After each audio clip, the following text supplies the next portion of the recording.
Salut les amis, bienvenue dans notre cuisine. Aujourd'hui, je vais cuisiner non pas une recette occidentale ou française, mais une recette taïwanaise, une recette locale que vous connaissez mieux que moi. Je vais essayer de refaire la fameuse soupe Swan Latang. Je vous montre ma façon et ensuite vous me direz ce que vous en pensez. Voici les ingrédients dont vous aurez besoin. Un des composants principaux que l'on appelle chai yu pian, des copeaux de bonite, donc du poisson fumé, séché, qui va nous permettre de faire un fumet, les champignons qu'on appelle oreilles de Judas, des pousses de bambou qu'on coupera en lamelles, des carottes. On y mettra aussi du tofu, donc là vous choisissez ce que vous voulez. Là j'ai choisi du tofu mou. Ensuite la recette de base se fait avec du porc, moi je préfère mettre du poulet que je vais couper de la même façon en fines lamelles. 2 œufs, un des éléments principaux, le poivre blanc, très important pour que ce soit bien relevé, hein. De la fécule pour donner la fameuse texture à la soupe, Shaoxing Jiao, de l'huile de sésame, de la sauce soja, là j'ai 3 différents types, je vais mettre un peu de chaque, du vinaigre, hein, ce qui donne le côté aigre à notre soupe. Chacun peut s'en servir de manière individuelle, le mettre dans son bol, vous choisissez, soit du vinaigre blanc, Bai Tzu, soit du vinaigre plus particulier, Zhenjiangsu, de la coriandre, de l'oignon vert. On va prendre une casserole, on va y mettre de l'eau.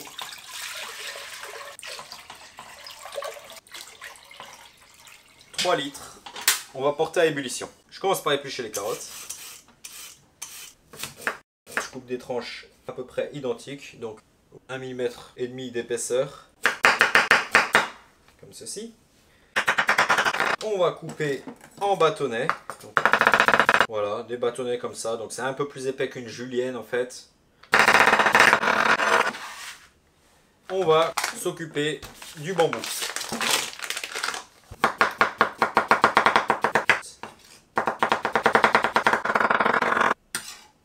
Le second, je vais le couper aussi. Ensuite, on va couper les champignons. Je vais les couper en lamelles, comme ça. Voilà, les 3 litres d'eau sont arrivés à ébullition. J'ajoute les copeaux de bonite séchés. Je vais tout mettre, 110 grammes. Je vais laisser bouillir tranquillement 15-20 minutes. Je vais couper un petit peu de coriandre et un peu d'oignon vert. On va alors couper le poulet. Donc je vais simplement couper ma poitrine de poulet comme ça en deux.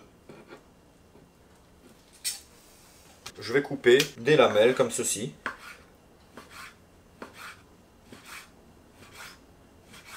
Donc à peu près de cette taille quoi.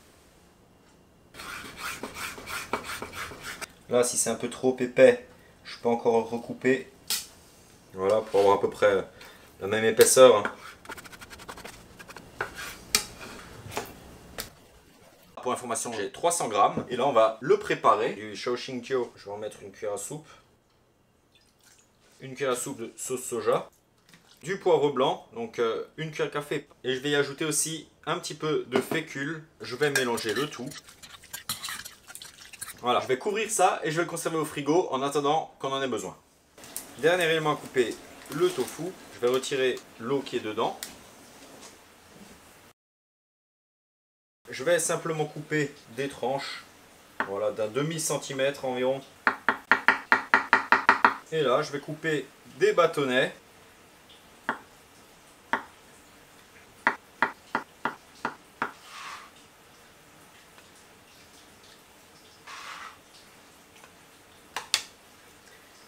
Dans une casserole, on va mettre un petit peu d'huile. L'huile est chaude, je mets les carottes. Voilà, je vais remuer comme ceci. Je vais laisser revenir un peu tranquillement. Je vais alors ajouter le bambou. Je vais ajouter les champignons aussi, hein. Je mélange, je laisse revenir ça encore 2 minutes. Je vais saler. 2 pains secs.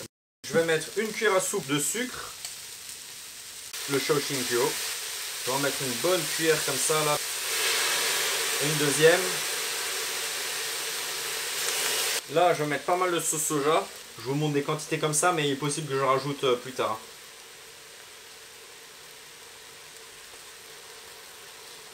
On va pouvoir récupérer notre fumet. On va l'ajouter en le passant.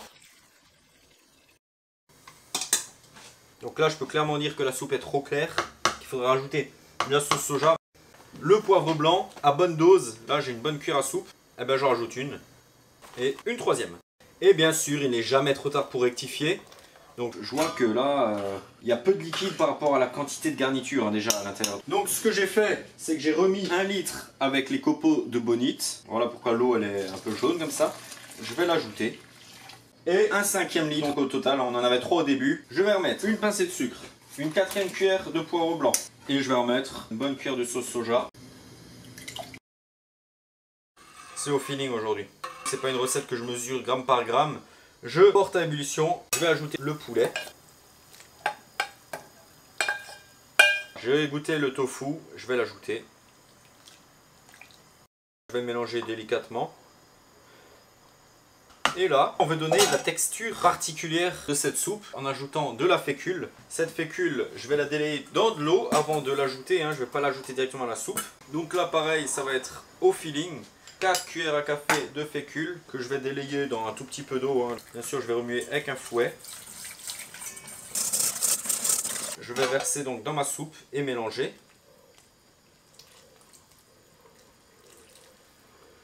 Il faut attendre l'ébullition pour voir l'épaississement, pour voir l'effet de la fécule. Là, on a quelque chose qui commence à être plus épais. Il ne faut pas laisser trop bouillir. Juste, je peux laisser légèrement mijoter. Il reste une dernière étape. On va ajouter les œufs. On le remue, on le fouette très rapidement. Voilà, tout simplement. Et on l'ajoute à la soupe. Et là, notre soupe est quasiment complète. Donc il ne faut pas laisser trop bouillir maintenant. Je peux éventuellement laisser mijoter tranquillement comme ça. 2 minutes. Et on passe au dressage. Et on passe à table. Voilà, notre soupe est désormais prête. Vous pouvez goûter à ce stade-là et rectifier. En tout cas, vous pouvez constater qu'elle est bien généreusement garnie. Vous voyez, là, ça va être nourrissant. Là, je vous avoue qu'après la soupe, à mon avis, le repas est terminé, quoi. On prend les derniers ingrédients. Coriandre, oignon vert, l'huile de sésame, le vinaigre. Vous mettez le vinaigre que vous voulez. Je vais utiliser celui-ci. Je vais en mettre une cuillère à soupe. Et là, on verse donc la soupe sur le vinaigre. Voilà. On peut ajouter, selon nos goûts, un petit trait d'huile de sésame. Comme ça. Un peu de coriandre. Un peu d'oignon vert. Et le tour est joué. C'est pas compliqué. Ça sent très très très bon.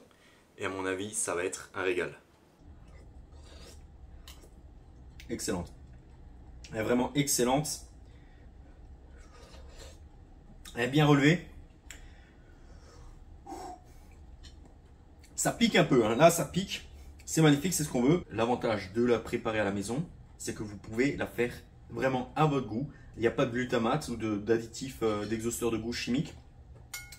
Donc voilà, c'est ça l'avantage de cuisiner à la maison. C'est qu'on sait ce qu'il y a dedans. Et c'est frais, et c'est à notre goût. Et c'est magnifique. Et voilà les amis, j'espère que cette recette vous plaira. Vu que ce n'est pas une recette occidentale cette fois-ci, mais une recette bien locale, je compte sur vous pour me dire dans les commentaires ce que vous en pensez, si je peux améliorer quelque chose, si je peux changer quelque chose. Je vous suggère quand même de la refaire d'abord chez vous, de la goûter, parce que moi je trouve qu'elle est excellente. Elle arrache, elle est bien épicée, elle est excellente. Moi franchement là je suis fan. Là je suis fan, je suis satisfait du résultat. Merci en tout cas de m'avoir suivi jusqu'à là. Je vous retrouve bientôt pour une nouvelle recette. Salut!